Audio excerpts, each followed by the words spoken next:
Yeah, these are all beautiful pictures. These are real photographs. Yeah. You know? Yeah. A thing of the past. Won't be long. Everything's digital. Well, he sure is a handsome guy. Yeah. So this is going up towards Yellowstone area. Well, there's areas there from Fish Lake, Penguins to top of Schofield. So you just knew all those areas? And Oh yeah, we knew where to go. Every year we went somewhere. We go somewhere different. Wow, that sounds so awesome. These are good times, huh? Oh, tell you, I wouldn't have traded those times for nothing. We get these ones where I can see Al really well. Oh yeah. Skip some of the And there's a good one right there. That's a Fish Lake there.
Kind of ran in the family. They got that long, lean body, you know. Yeah. Strong. Yeah. A lot of good swim like Johnny Wellman. Yeah.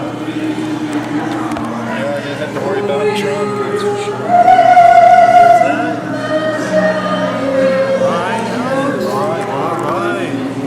Doing pretty well here. Here we go.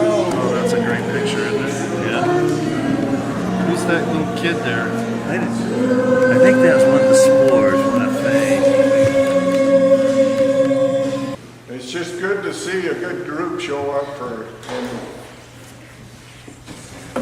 the ceremony that we have today for Alan Bruce Mellen.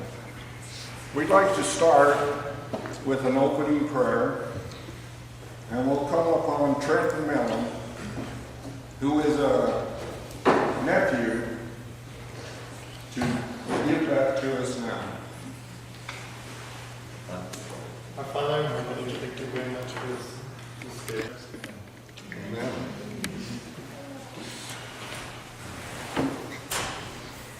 Okay, Alan was born August the 5th, 1950, and passed from this life on October 28, 2012. Passed quietly from this earth. Family and friends will miss him, his quiet manner and long talks. He was a biker at heart and loved beautiful days, blue skies, and wind at his back. Alan was a roofer and builder. Alan loved fishing and anything outdoors. He is survived by two remaining brothers, Dirk Mellen which is me. And my wife is Helen, and she's in the back room. Craig Mellen and his wife Carolyn. You want to raise your hand?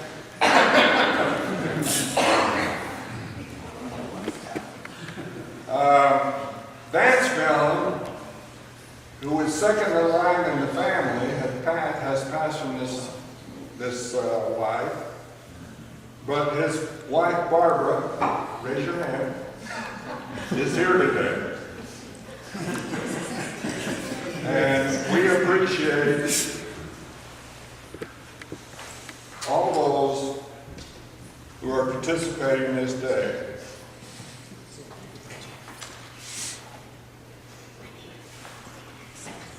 We'd like to now have a musical number, and this will be given by Helen Mellen. She inherited that name from me. Did I inherit from you? Helen Mellen. And she's going to sing to us "Open the Door." And we'll proceed to that point. Alan liked this song. I had sung it before, and he really liked it. It has to do with his ancestry, right? Scottish, Irish ancestry. That part of it, anyway. Scottish. We're Scottish. Open the door, the hearts are cold. From glen to glen and down the mountainside.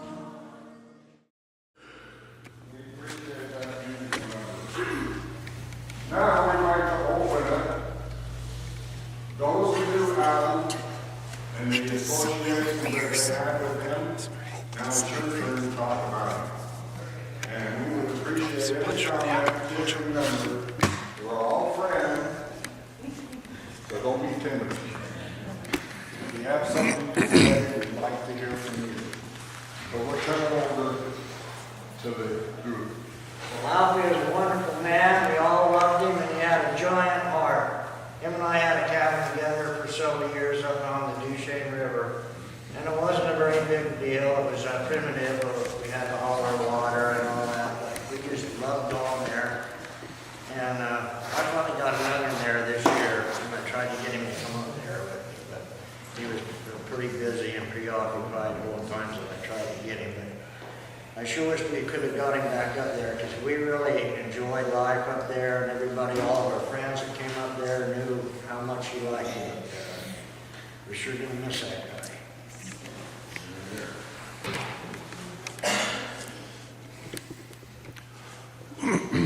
Helen brought the Biker's Prayer. I wanted to read that.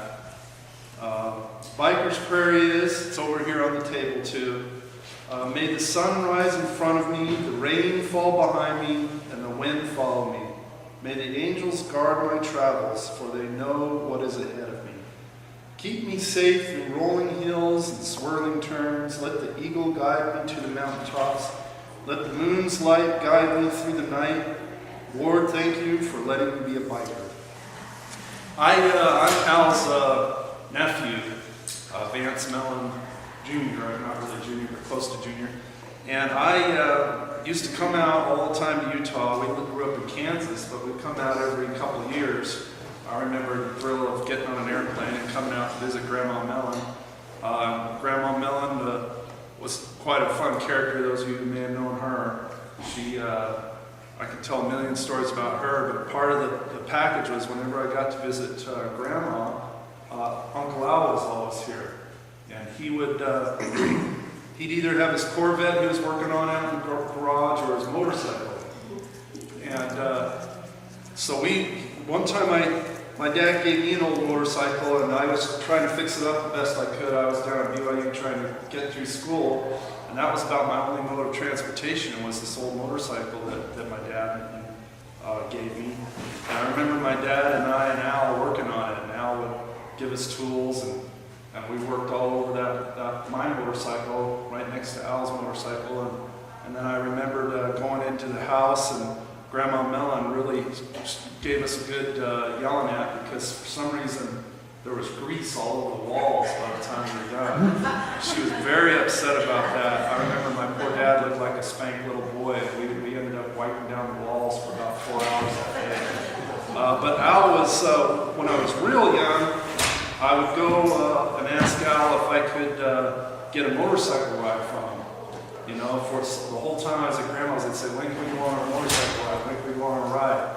You know, they'd say, pretty soon, pretty soon. And finally, we'd get on the motorcycle and we'd drive up the canyon. And I just remembered the thrill of being on the back of the motorcycle with Al. He was just about as skinny as a rail, so I can remember the feel of his, you know, skinny, bony, strong body from roofing and all the great things that you know, all the hard work that he did.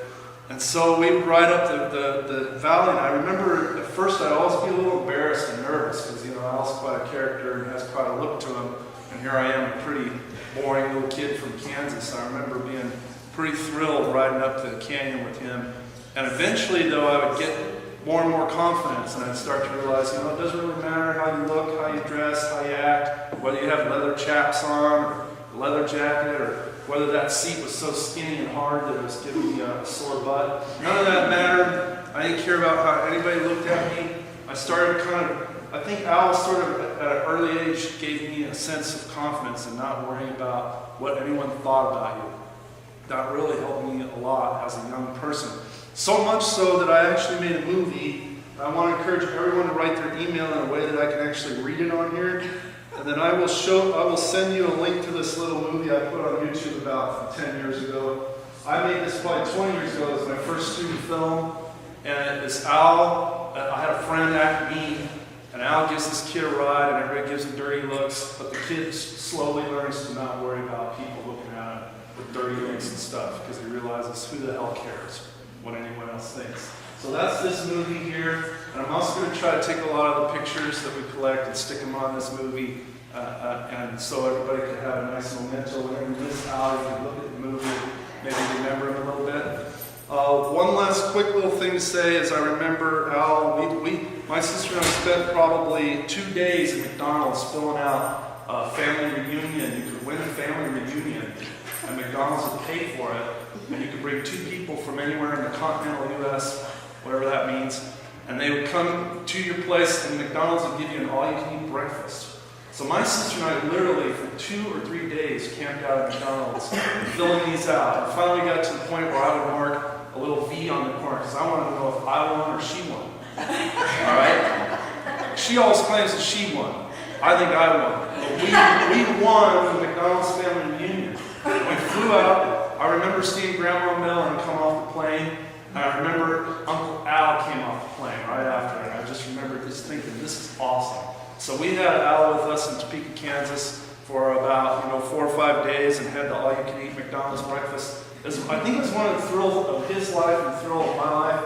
I remember he actually came to church with us, and I thought, thank God, Al's becoming a Mormon again. But whatever. He still is a very spiritual, wonderful man. I loved him a lot. I admire him a lot. He gave me a lot of courage and confidence, and I'll always look up to him for that. And I hope that he and my dad are up in heaven now, fishing and having a great time. I think there's got to be fishing up there. I hope and pray. Pray. Would you mind telling that story about the pudding?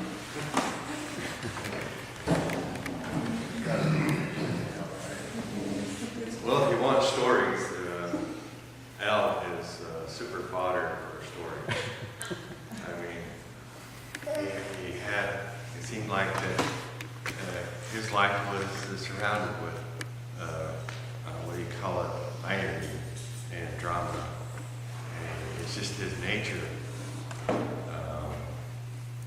I never seen anyone that could cop an attitude better than Al. I mean, once he got fixed on some fixation, there was no way to convert him to anything else. And so, this is the way I suppose he forged his character. The thing that I can see in my mind is sometimes when you look in the sky and you see one of these jet trails across the blue. I says, everybody in their life makes their own wake.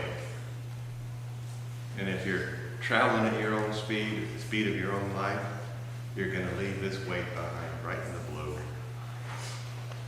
The wake of memory and the effect and the cause and effect of it might begin to fade away, but still we all leave our jet trail in our life. And some people take note of our passing and so forth. But some of the best things that I've seen is that on one hand, you're going to have the toughest job in the world to try to convert Alan to your way of thinking. Now, he's got his own way, and I challenge anyone in this room to try to put a dent in it. These things started at a very early age. My mother, she was a really good cook. And I've had this type of blessing or whatever, whether it's a cursing or a blessing, because it's really hard to maintain your girlish figure if the woman in your life knows how to cook anything that you can't leave alone. So, and I've had it both now and my mother used to throw some good stuff. And so that was one of her great talents. I don't know why Alan was skinny and I'm so big, but The pudding story. don't worry. So she used to make this dessert, and it was a chocolate pudding that was really great. It was like a chocolate mousse, and we really looked forward to it. And we would always be on her case to get her to make that pudding. And so I don't know what it was. He maybe never got close enough to even sniff it, but he would look at it and it was black and it didn't look too good. I mean, as far as looks are concerned, but the taste was altogether different. So here we are. He's got 5 brothers. There's 5 of us, and we've got 4 brothers.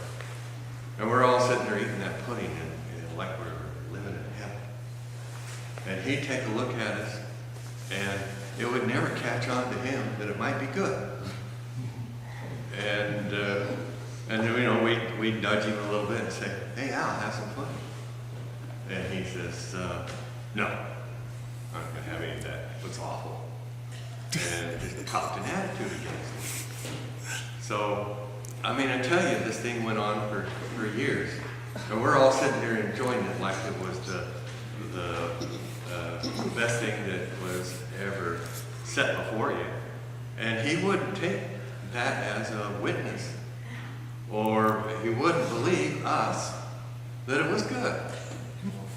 And so, I mean, I got frustrated with this after a while, and I got a conspiracy going with my brothers and some people that were there.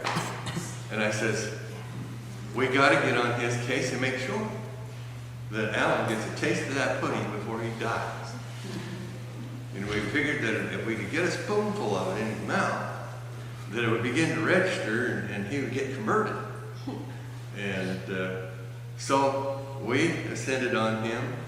And I tell you, after we fought for about 20, 30 minutes, we never managed to get a spoonful of that pudding in his mouth. Even though there was 5 to 1, trying to put a spoonful of chocolate mousse pudding in his mouth. I don't think for an entire life he ever tasted it. And so he went on, never knowing what the chocolate pudding was like, but because he had copped an attitude against it, there was no way you were going to get him to partake of that awful black stuff. So I think on one hand it's really good, and on the other hand it's bad. But still, that's what forged his character. You could not budge him.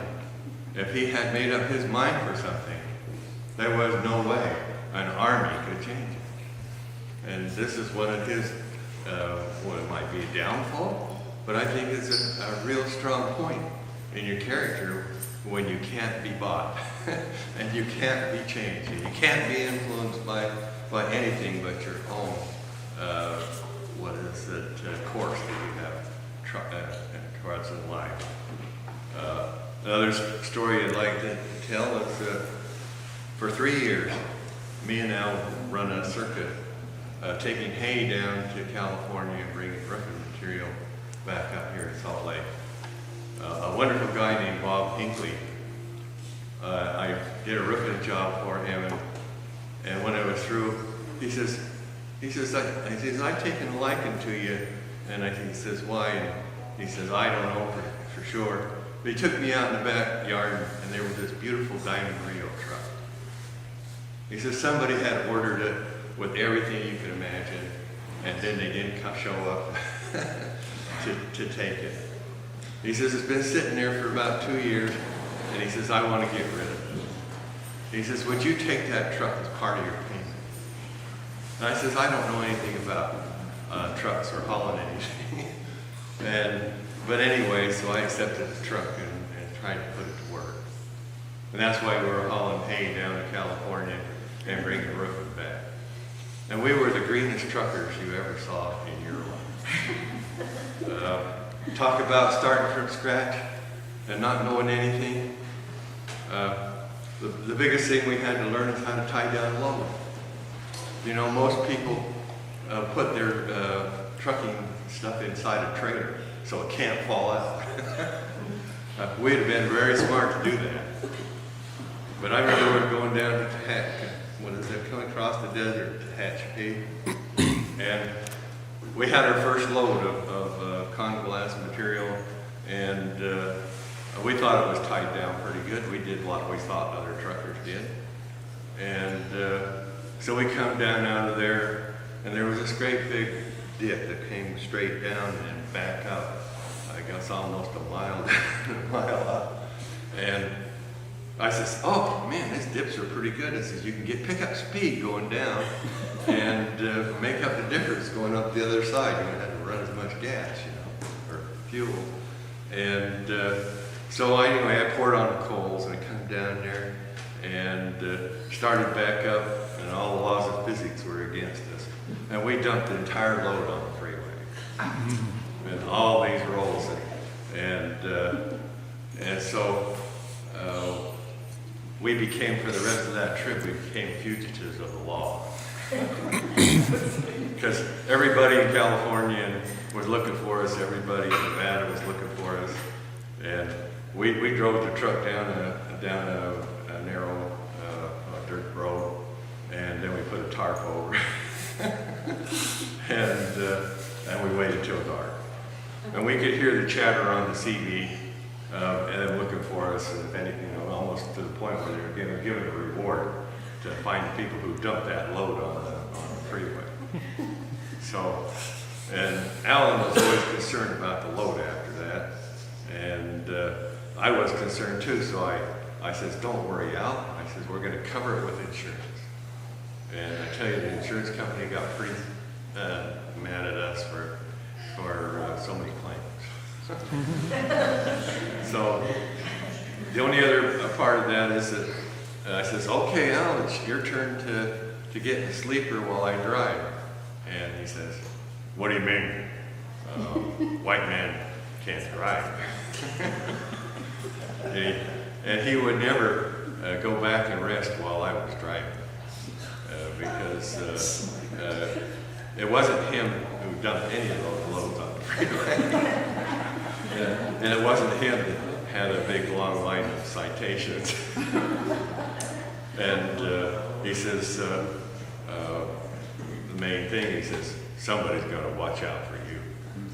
And so he was never slept while I drove. So he worked like for that whole 3 years as a guardian angel for me. Thank you, Chris.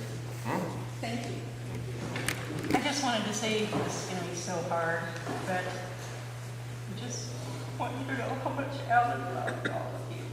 His motorcycle friends, he talked about you all the time. The cabin, the Ron rescued him. I don't even know how many hundreds of times he did. Looked over him like a brother, and even looks like him. But when Alan was in the hospital, in his last few moments, he had a hard time, and at the end, he became very peaceful. And as he left this earth, he got a small smile, which he doesn't do very often. And then I felt this little surge of joy, and I think that he saw his mother and his brothers. I know he did. And I just want you to know that I know there's another life, and that he's there, and you'll all get to see him, hopefully not too soon, but you will get to see him again, and that he has a new start in a new life, and that he can do all of the things that he loved. And the one memory I just wanted to tell you was, I don't know if there's anybody here from Grace Mary. We wanted to thank you so much for everything that you did for him. It was such a secure and loving place for him, and we'd like to thank you for that. And I don't know who was here when he did his play. Was anybody? Can you remember the play? Alan wrote a play, and then they had characters, and he was one of the characters. It was a riot. Do you remember? It was a long time ago. I just remember Alan up there, and he played a couple of characters. Belt buckle and Yes. screens and everything. Yes. Oh gosh, did it have something to do with like aliens and Yeah, cowboys aliens. or something? I can't remember. That's right. I tried to find that play so I could show it to all of you, but he was really proud that he'd written that. And it was a group here, and they helped him write it, and then they helped him cast it. And it was just really a blast. So I just wanted to thank you again, and thank all of his friends that supported him through all the hard times and still loved him. I know that he appreciated that. So thank you for coming. I'd like to say a little, oh, that's okay.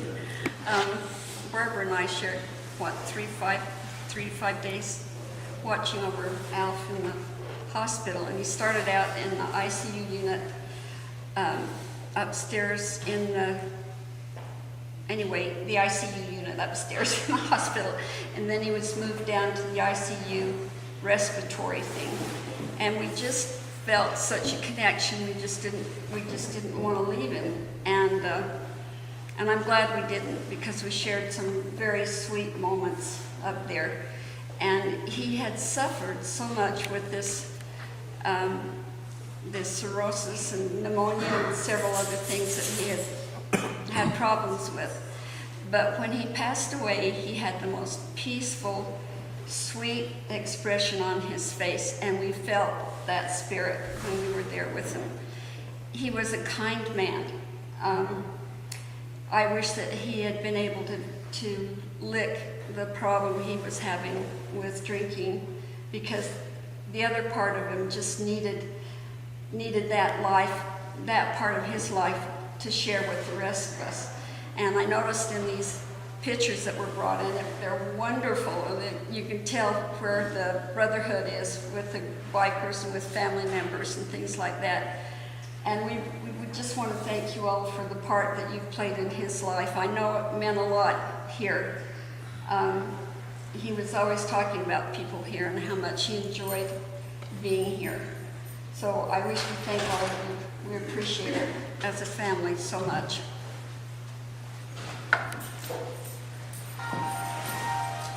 My name's Wendy, and I began as Skinny Jones since I was like on train. Alfie was lovingly referred to us as Alfie. And we can't tell you all the stories. Most of you that know him know. But there were times when he would become the Reverend Mellen. And he was a TV pastor, minister. And he'd get up there and he reminded me of the way you moved your arms around. Send them 50s and 100s in. You will be saved. And he'd do that. And there were times when he would become Al and the Groovies, Big Al and the Groovies.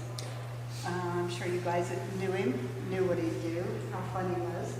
We were on a Whitney run once, and we all went to bed. He was guarding the fire. And was way late, way dark, fire was dying down. And we hear this big boom. Somebody yells, "Oh my God, somebody shot Alfie." We ran out, he'd fallen in the fire. And his mini mag flashlight blew up. Well, they saved him. Of course, he took out the pot of chili on his way down. He was an honest, absolutely wonderful man. When I first met Al, when I first met Dennis, first time I ever rode a motorcycle, I had never told Dennis. Well, when I got off the damn thing, I just slid off and ran my leg down the pipe. So, yeah, I didn't tell him. And it was up at Shoney's, and I went in, Alfie was sitting there, and I told him, wow, my whole leg's blistering and bubbling up. He runs out to his bike, and he comes back in, and I had from my ankle to my knee bandaged, and by the time he got done. And he was quite the masseuse. One time I was down there, and I was moaning and groaning about my shoulders hurting, and he got up and gave me a massage, and I got this thing between me. By the time he got done, it was bruised all over. And a few years ago, when Dan and I bought our home, he did our roof for us. He'd ride his little bicycle out there every morning, get up on that roof, and at that time we had a potbelly pig, Max. He was to die for. And I says, "Please, Alfie, don't let that back gate open." Well, it wasn't long, and he comes out, "Wendy, the pig's out, what do we do?"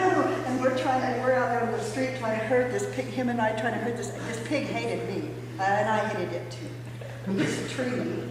And we finally got the dang thing back in the backyard, and he goes, "Well, I don't know what happened." He goes, "I was just on the roof, and I looked down, and then that pig is out in the front yard." It's okay. Well, it's okay. It's all good.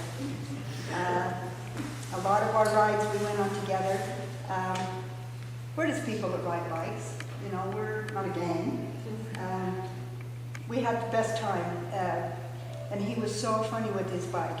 If something wasn't right, we'd stop for gas, you'd look over, and he'd have half the bike tore down. He's got his little piece of material out, all his tools on it. We'd have to sit there and wait for Al to rebuild the bike. Sporty, his little Sporty, he loved his Sporty. Alfie's a sweet guy. When his mom passed, it took a toll on him. He missed his mom dearly. And I don't know who got his Corvette, but they ripped him off. And his heart was devastated. And my friend, what goes around comes around. And it'll be okay. You'll have a vet up there, and we'll get you another Sporty. I know you.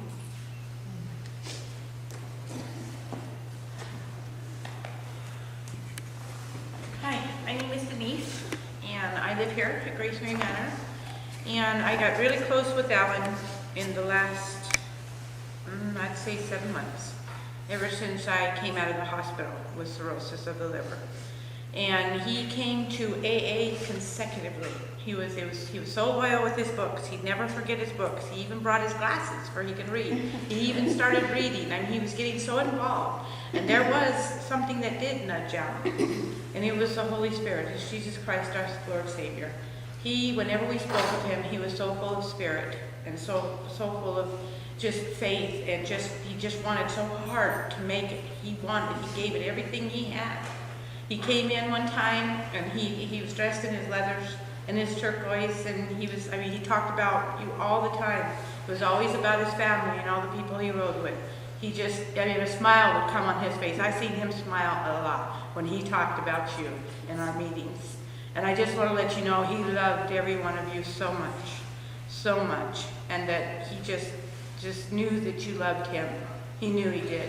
And he also knew that he was getting sick. He knew he was, but he kept fighting. He kept fighting and coming to AA.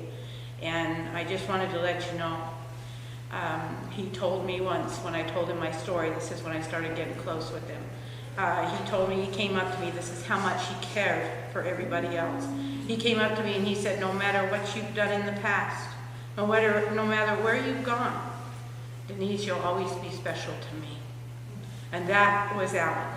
And I will always remember Alan that way. But he loved all of you and spoke of all of you often, very much. I just wanted to say thank you very much for all the beautiful things that you've let me know about Alan that I wished I would have known in the past, because he was a great man. All the way to the end, he was.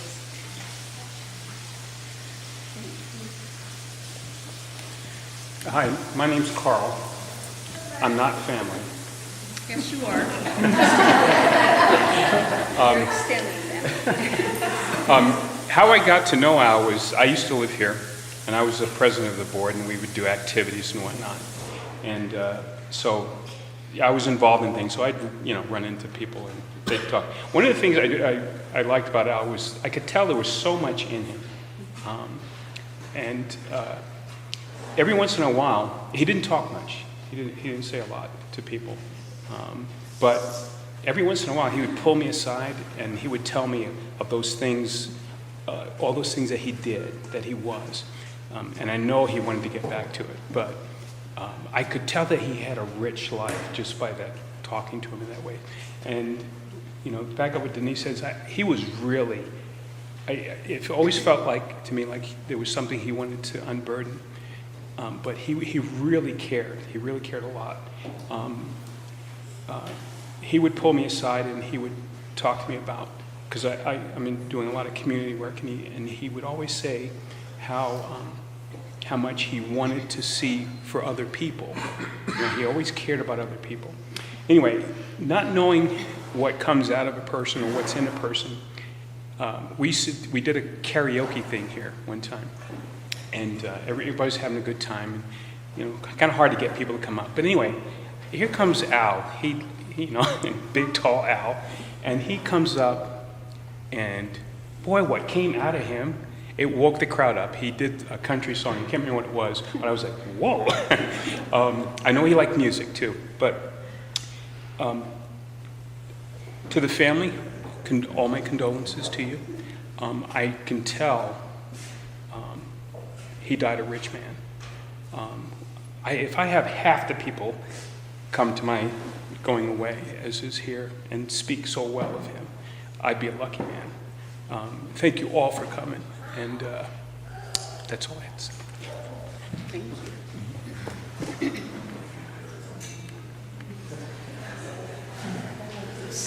I'm Ted, and I just want to say on behalf of all of his friends, if you knew Alfie, you never forgot him. We have not been together. I think the last time I talked to him, I was in the hospital, and I wasn't sure if I was going to live. I had cancer, and got a phone call, and it was Alfie, and I told him, when I used to see him all the time, I said, if you ever sell that Corvette, call me. I love that car. And when I was in the hospital, he called me. But the interesting thing about that was he called me, and we hadn't seen each other for a long time. Every once in a while, I'd see him riding his bike, and if I ever saw him, I'd have to pull him over, and we'd have to just kind of read him. And if I ever met one of the kids that we ran around with when we were younger, every time they would ask, how's Alfie? So I think probably the most important legacy of his was, if you were a friend, whether you were present or past, I don't think you could ever forget him, because he was not the person you saw in the picture. He was a kind, gentle giant, and his love for his friends was really, a truly giant spirit. And for us that knew him, he would always and continues to be a very special person. Thank you. My name is Marcy. I remember Al. I'm the board president here, and I remember him always saying, "What did you say? I can't hear you." But I remember what things that Denise was saying about AA. He had lost a lot of friends along the way, and he did talk highly of the people in his life and of his past, and he wanted so badly to just overcome so many of his things that he was trying to deal with at that time. And I know, I mean, his bike out here, it's crazy. I was just looking at it the other day, and it's got the American flag on it, and it's got tape on the handlebars, and I just noticed it was kind of like string, and I said to her the other day, I'm like, oh my gosh, I don't think that he's just standing right there. Because it was just, I don't remember doing it. And I always stare at it, it's just sitting right out here. And it's just amazing to see how many of you guys are. Because I mean, he did talk about his friends. And it's just amazing to see all you guys here. And well, I do recall a couple times him coming to our events that we have here, our president board meetings or get-togethers. And I remember a party we had, and I played some music. I think it was Valentine's, and I had some music playing, and he actually was just kind of dancing with me, and it was just, you know, he had a lot of life in him still. And I just want to say I do remember him, and he was a great man. And I appreciate you guys all being here today, because it just shows. I mean, he touched a lot of people. Oh, I just wanted to say one thing about the bike. When I first got here and I saw that bike, I called all my kids and said, let's all pitch in and buy Alan a new bike. And I came to him with the proposition. He goes, this is a perfectly fine bike. I've been working on this for years. It was such a Mellen thing. They liked putting things together and getting old things and making them new. And he just said, no, I don't want a new bike. And I thought that was really funny that he loved it so much. It's typical.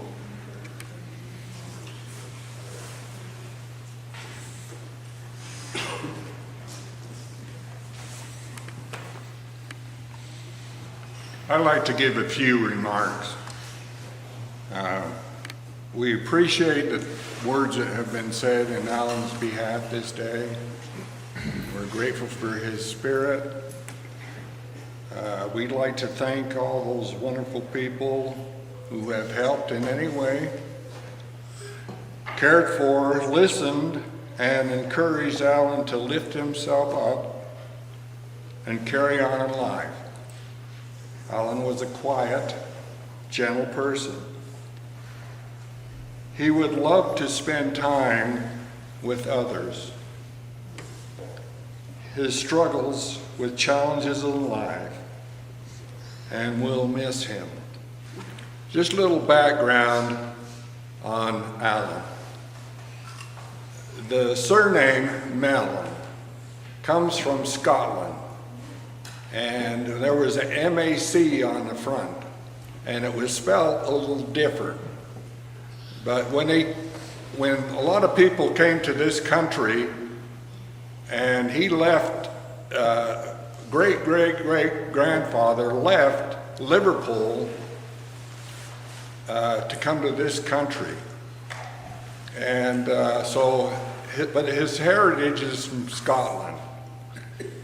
Now, the name was Mellen, and I'm wearing the colors today that represents our family. We're grateful for Alan. We're grateful for all the things that he contributed in life. He was a pleasant person, nice to be with, and we'll miss him greatly. Now we'd like to call upon his social worker, who worked a lot with Alan, to give us our closing prayer. So we'd like to call upon Stephen Roach to do that.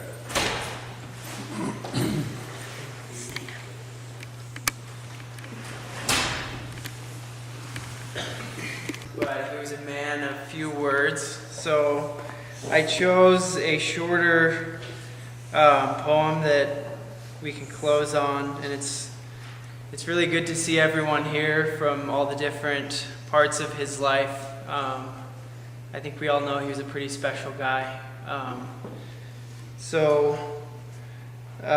This is an old Irish blessing. May the road rise up to meet you.